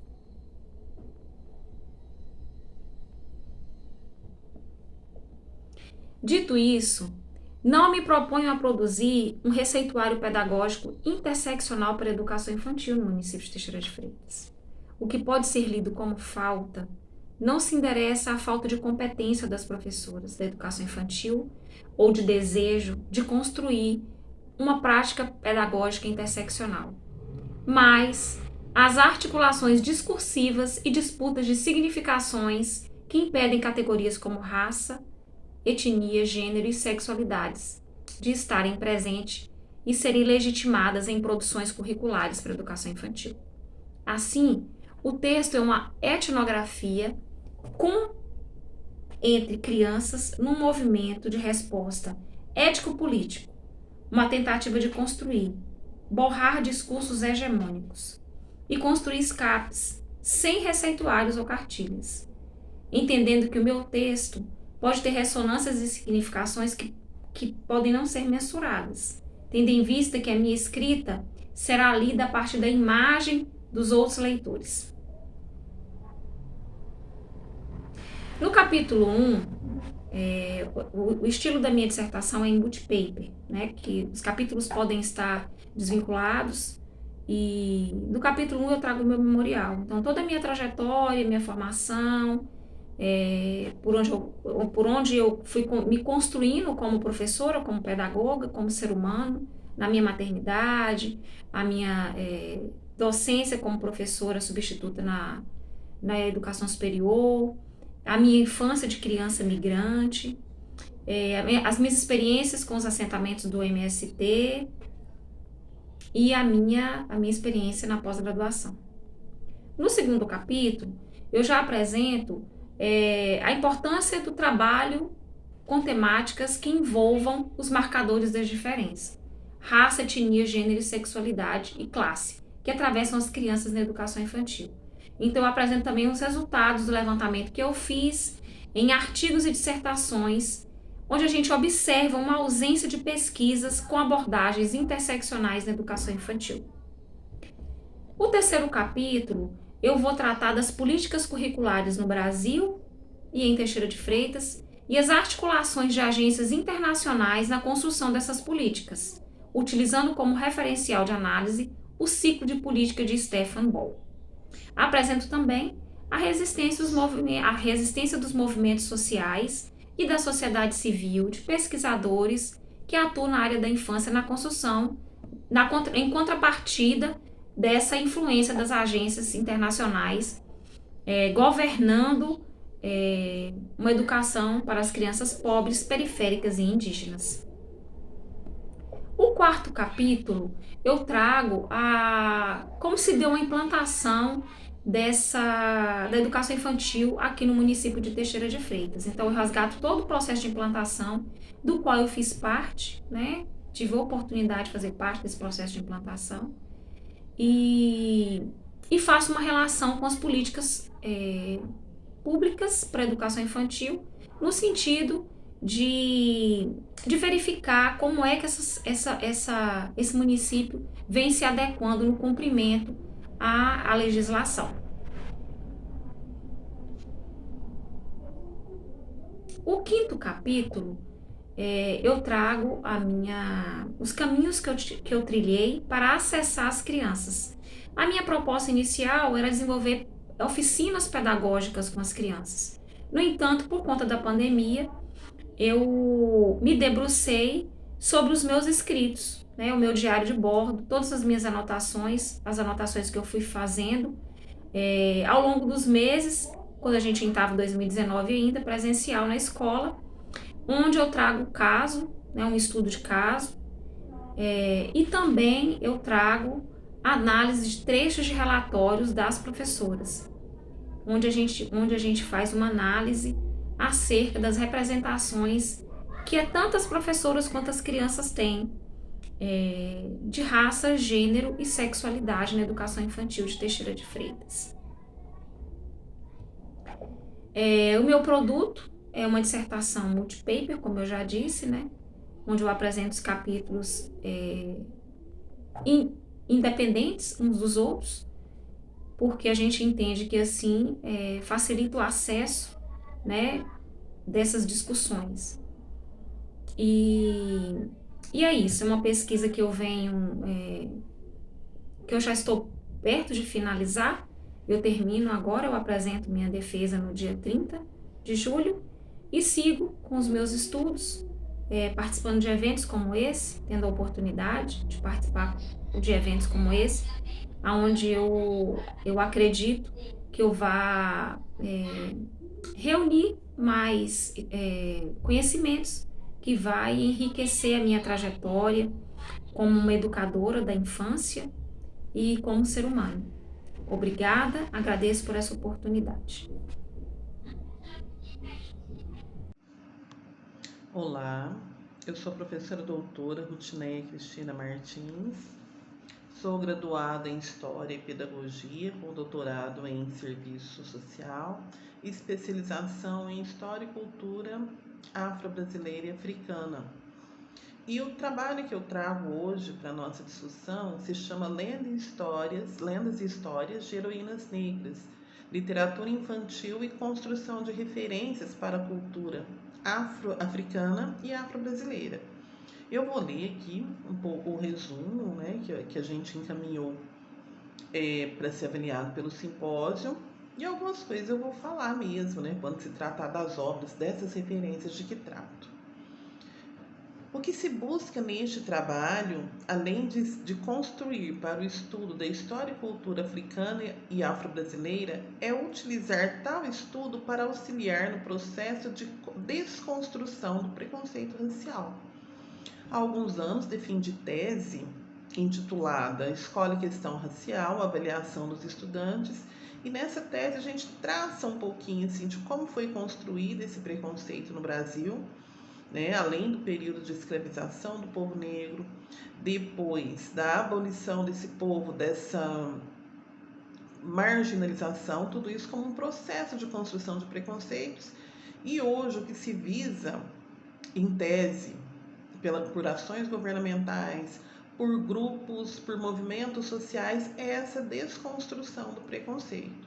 Ou seja, um processo que levou séculos aí para se consolidar, que é essa construção desse preconceito, dessa discriminação. E hoje a nossa proposta enquanto sociedade, claro que travamos muitos embates, é a desconstrução. Assim, o objetivo é promover uma reflexão sobre a importância da literatura infantil no estudo acerca da questão racial na escola, ou seja, juntam-se as minhas duas formações.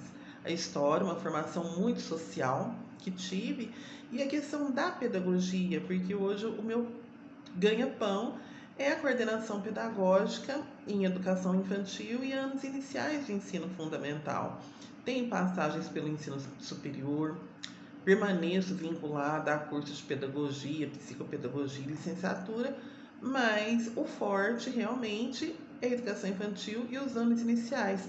Como começar essa desconstrução de preconceitos aí nessas etapas em que as crianças ainda não têm tantos valores negativos consolidados? Aí nós colocamos, né, o objetivo geral foi desdobrado em objetivos específicos, sendo que o primeiro é refletir sobre aspectos referentes à questão racial na escola, preconceito racial e estudo da história e cultura africana e afro-brasileira. Então são esses dois focos que a gente tem aí como trabalho. Ó. Primeiro, nós precisamos conhecer essa cultura africana afro-brasileira e discutir questões relativas ao preconceito racial na história. E tudo isso por meio da literatura infantil. Como colocamos aqui, que eu sigo na leitura. Eu faço leitura e paro para comentar. O segundo objetivo é compreender como a literatura infantil pode auxiliar nos processos de construção de conhecimentos sobre aquilo que citamos, e desconstrução do preconceito racial na escola. Sabemos que esse processo de desconstrução, ele não é rápido, porque esse preconceito não se construiu rapidamente. Mas, enquanto sociedade, temos o dever ali de trabalhar para que isso se efetive. Finalmente, o terceiro objetivo é analisar e oferecer referências bibliográficas sobre o tema estudado. O trabalho foi realizado mediante pesquisa bibliográfica quanto aos procedimentos, desenvolvida com base em material já elaborado sobre o tema eleito. Tal pesquisa se desdobra na leitura de obras que versem sobre o assunto, o que envolve as obras de literatura infantil. Claro que para termos um olhar diferenciado sobre essas obras de literatura infantil, precisamos dos clássicos, precisamos de Florestan Fernandes, precisamos de Skidmore, precisamos de outros autores brasileiros contemporâneos que nos deem aí elementos para essa discussão, até para termos o discernimento de qual a melhor obra de literatura infantil a ser trabalhada, desenvolvida, escolhidas aí nos programas nacionais de livros paradidáticos para o trabalho com os pequenos. Esse trabalho é resultante de pesquisa acadêmica e prática profissional na coordenação pedagógica de educação infantil e anos iniciais de ensino fundamental. Os resultados serão verificados a partir de entrevistas com professoras e alunos do 4º e 5º ano do ensino fundamental, que participam de projetos envolvendo livros que versam sobre histórias de heroínas africanas e afro-brasileiras. Claro que essa última parte aí desse projeto que temos, ela está paralisada por conta da pandemia. E esse trabalho nas escolas, né, com essa literatura, com esse olhar mais científico, não com um olhar pedagógico, apenas de cumprimento de currículo, ele não vem sendo realizado da maneira que já vínhamos ali com certo vulto em 2018, 2019. Mas a nossa expectativa é a retomada. Agora, vocês podem me perguntar, por que a literatura como caminho?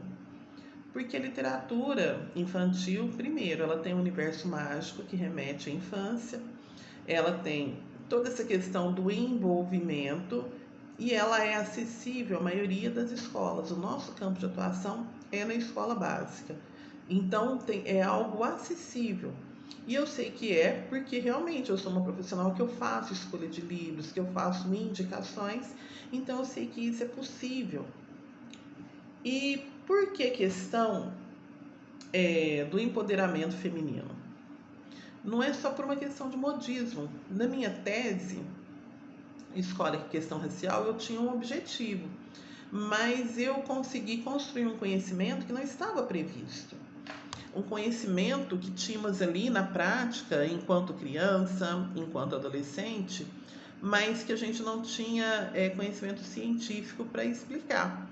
E que o desenvolvimento de um doutorado me possibilitou constatar, e não apenas sentir, que no que se refere à discriminação, as mulheres negras, as meninas negras que estão ali nas nossas escolas de fundamental, de ensino médio, sendo massacradas por esse preconceito. O homem sofre preconceito? Sim, sofre. Não é? Mas o nosso foco aqui são as meninas negras, que muitas vezes têm que se defender do seu irmão de cor, que por vezes é um negro de pele um pouco mais clara, e que massacra seus colegas, que discrimina, que zomba por conta da cor de pele. Alguém que poderia ser um primo, um irmão, mas que não identifica numa menina negra a sua irmã, a sua colega de cor. Isso é uma mágoa da maioria das meninas negras que constatamos aí na nossa tese. Então, essas meninas precisam ser empoderadas para saber enfrentar esse tipo de situação e virar o jogo. Então, escolhemos assim 3 obras para comentar aqui a esse respeito e o significado delas para essas meninas e para nós enquanto profissionais. Então, a primeira obra que eu gostaria de citar é referente a Carolina Maria de Jesus. Então, para quem não sabe, resumidamente, quem é Carolina? É muito mais do que eu vou falar. É uma escritora, compositora, poetisa brasileira, negra, alguém que se destacou por o seu livro Quarto de Despejo, Diário de uma Favelada, em 1960. Então, foi uma mulher negra forte que atravessou aí várias barreiras e que levou o nome do nosso país para muitos lugares. E muito mais que o nome, levou essa realidade de pobreza e favela que vivemos aqui no Brasil.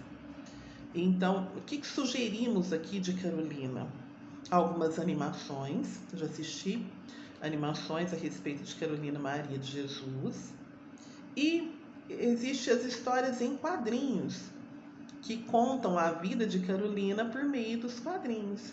Então, isso, acredito assim, que para várias idades, né, a partir aí de 9, 10 anos, seja algo muito indicável aí para o trabalho com as crianças e até com pedagogos, né? Trabalho muito com cursos de pedagogia e falta essa cultura ao nosso pedagogo. Depois, falo de um livro que se chama Pretinha Eu, não é? Que é do Júlia Emílio Brás. O que tem no Pretinha Eu? É a história de uma menina que ganha uma bolsa de estudos. O nome dessa menina é Vânia. E a partir do momento que ela ganha uma bolsa de estudos para uma escola particular altamente tradicional, com mensalidades muito caras, se estabelece uma polêmica nesse colégio que nunca tinha recebido uma aluna negra, um aluno negro. Então começam a haver situações de violência, de discriminação. E qual que é a proposta? O empoderamento dessa menina Vânia, aí, que deve ter seus 12 ou 13 anos na história.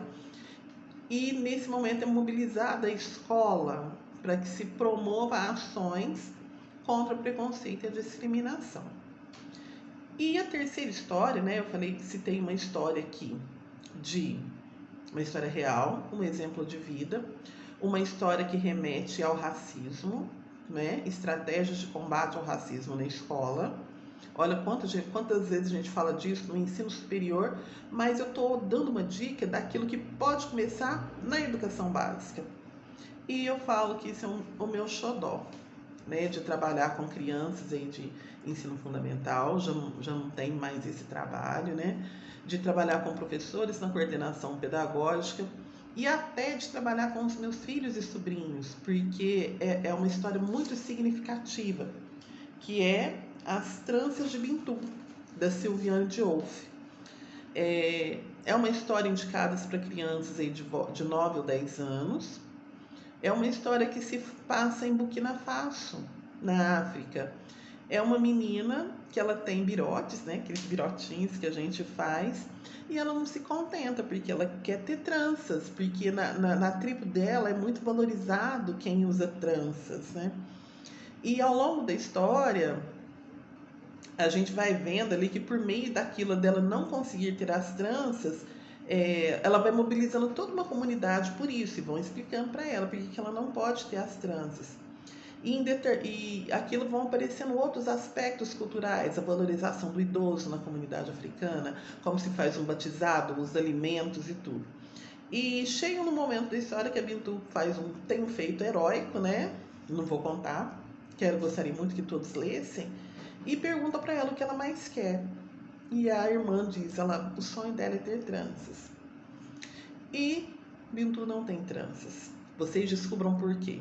Mas essa razão de Bintu não ter tranças se relaciona aos hábitos, aos costumes, aos valores e ao respeito aos antepassados dos povos africanos de Burkina Faso.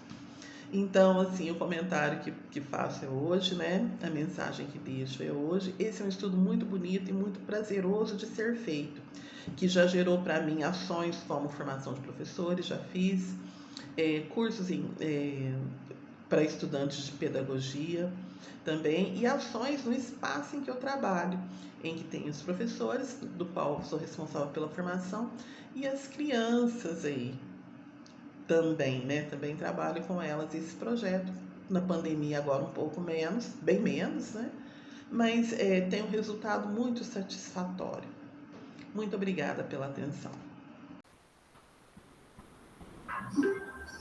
Olá, sejam muito bem-vindos. Eu me chamo Janaína de Azevedo Corenza, sou professora do Instituto Federal do Rio de Janeiro e hoje, dentro do 4º colóquio Raça e Interseccionalidades, eu vou apresentar o meu trabalho, que se chama Literatura Infantil e o Protagonismo da Criança Negra.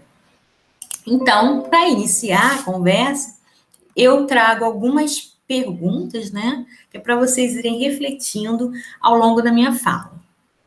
Eu acredito que o racismo existe.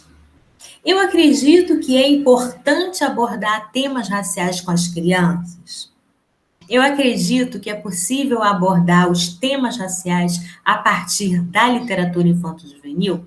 Então, vocês fiquem com essas questões aí na cabeça. Aí eu trago uma citação do Hildo Cosson, em que ele vai dizer que o letramento literário é uma prática social, né? E a gente precisa ter em mente, né, que a literatura tem o poder de humanização. Então, quando a gente discute racismo, preconceito racial, né, a literatura ela pode atuar nesse aspecto, nesse processo de humanização, né, pensando nas nossas crianças e jovens. Então, eu trago aqui um primeiro ponto, que eu estou chamando de letramento literário, envolvendo as literaturas negras. Então, por que ler livros para as crianças onde há protagonistas negros e negras? Bom, gente, é importante a gente lembrar que a literatura infanto-juvenil, ela traz em si representações relacionadas ao corpo, às vestimentas, à fala, à religião, né? Concepções de civilização e hierarquia dos personagens. Então, a pergunta que nós podemos fazer é a seguinte: quais representações transmitimos às nossas crianças quando contamos a história X e a história Y? Né? As histórias que eu conto retratam as figuras de personagens negros como escravos, em abordagens que naturalizam o sofrimento e reforçam a associação com a dor. As histórias reforçam a marca da condição de inferiorizados ou subalternizados dos personagens negros e negras. E mais, né? Como os personagens negros e negras são representados e apresentados às nossas crianças. Então, esse olhar racial e de crítica às imagens, aos enredos, né, dessas histórias, devem fazer parte das nossas reflexões quando nós lutamos e defendemos uma educação antirracista. Então, eu vou trazer um breve histórico para a gente compreender por que a gente está discutindo, né, essa questão da representatividade até os dias de hoje. Então, as histórias, né, década de 70, elas hierarquizavam os personagens e as culturas negras, colocadas de forma desprestigiada do ponto de vista racial. Somente nos últimos anos do século XX, né, em especial após a promulgação da Lei 10.639, de 2003, que obriga o ensino da história e cultura africana e afro-brasileira na escola de educação básica, que as obras literárias voltadas para as crianças e os adolescentes buscaram romper com estereótipos de personagens negros, releituras de mitos, de lendas, de contos, né?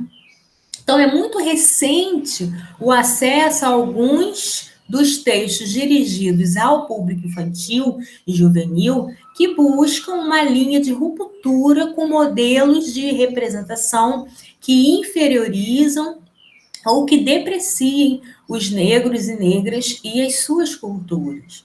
Então, são obras que apresentam personagens negros em situações do dia a dia, resistindo, enfrentando, né, de diversas formas, preconceito, discriminação, resgatando a sua identidade racial, né, suas histórias, representando papéis e funções sociais diferentes, valorizando também as mitologias, as religiões e também a tradição oral africana, né? Então, aqui eu trouxe para vocês, né, alguns exemplos de histórias e livros infantis onde a gente tinha, né, um aspecto depreciativo desse sujeito negro.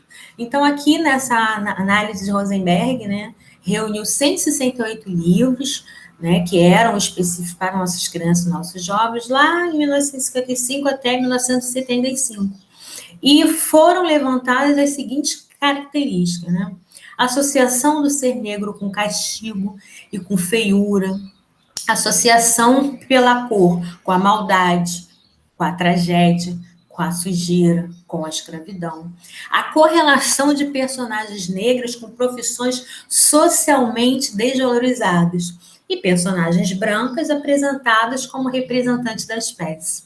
E a mulher negra presa ao estereótipo da empregada doméstica. Então, aqui algumas imagens de livros, né, que circularam nessa época. Vocês podem dar um pause e observar as imagens com um cuidado maior, né? E aqui eu trago um exemplo de uma história, né, que se chama As Aventuras de Babar, né, um livro que também ficou aí décadas, o primeiro, em 1931, foi no auge da colonização francesa na África, né? Então, nesse contexto, era comum a ideia de superioridade do civilizado povo francês em relação aos selvagens africanos, né? A ideia que se traduz em Babá não é só pelo fato dele ser reverenciado por outros elefantes por ter sido criado nos moldes europeus, mas também pelas inúmeras vezes em que regiões fora do governo de Babá são retratados, sempre por homens violentos, né, selvagens de pele preta e grandes lábios vermelhos, né? Tem um estereótipo aí por trás. Esse aqui é mais um exemplo, Tintim do Congo, né? E que todas as pessoas que Tintim conta no Congo são como crianças com graves problemas neurológicos, que o recebem como um grande mestre benevolente que chegou para salvá-los de sua incurável incompetência e inferioridade. Também lá da década de 30. Essa imagem, né, no alto no canto direito, acho que é uma imagem bastante emblemática, né? Ele está lá, está combinado, Coco, você vai me acompanhar pelo Congo.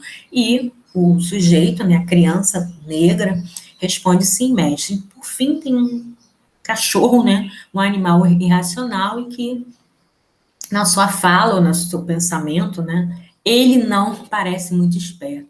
Então, vocês imaginem durante quantas décadas nossas crianças tiveram acesso a esse tipo de livro, né, que cresceram não se achando capazes ou mesmo inteligentes, enfim.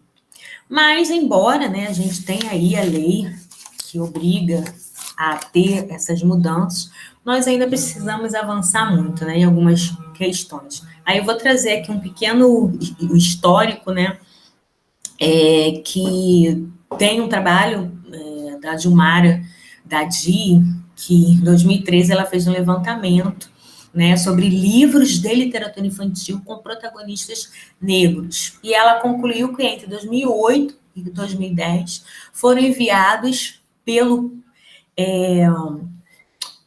programa, né, de livros infantis nas escolas, apenas 4 títulos que tinham essa característica, né? E sendo que dos 1.500 títulos presentes na biblioteca escolar, né, de uma escola pública lá em São Paulo, né, ela conseguiu localizar apenas 33 que contavam com protagonistas negros, revelando que a gente ainda tem um caminho longo aí para poder mudar esse cenário. Então, aqui a gente tem esse ponto, né? Literatura como instrumento intelectual de mudança, né? Então, a sociedade, ela cria literatura de acordo com crenças, normas, valores próprios que fortalecem o sentimento de apropriação e de atuação dos povos. Então, a gente precisa compreender, né? A formação do eu no olhar do outro. Como que isso se dá, né? Então, a literatura, ela pode contribuir com a formação do olhar da criança consigo mesma e com os outros que a rodeiam, né? Então, como que essa criança se vê? Como essa criança vê aquele coleguinha dela, né, da escola? Quando eu conto uma história, o que eu estou reforçando? Então, são questões para a gente pensar. O outro ponto é a formação da identidade, né? Aí eu chamo o Stuart Hall, né, que tem um trabalho nessa discussão, que ele vai afirmar que a identidade permanece sempre incompleta, né? Ela está em processo, ela está sendo formada.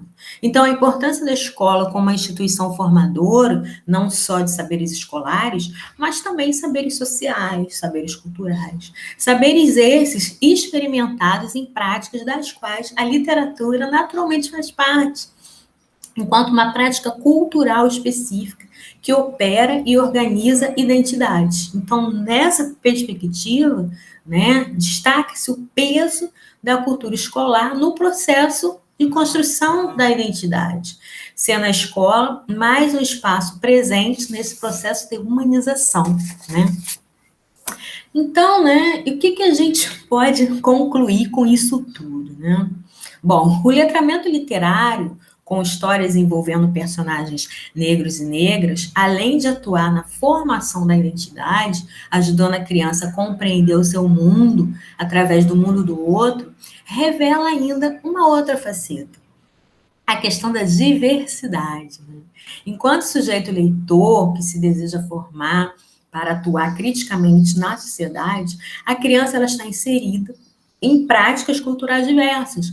Esse sujeito leitor, ele é, acima de tudo, um sujeito social, dotado de crenças, de valores, de hábitos, né, advindos de uma formação identitária, construída nos diversos espaços, dentre eles o espaço escolar, onde essas crianças convivem com a diversidade, né. Então, agora, eu trago algumas indicações, né, que a gente precisa mudar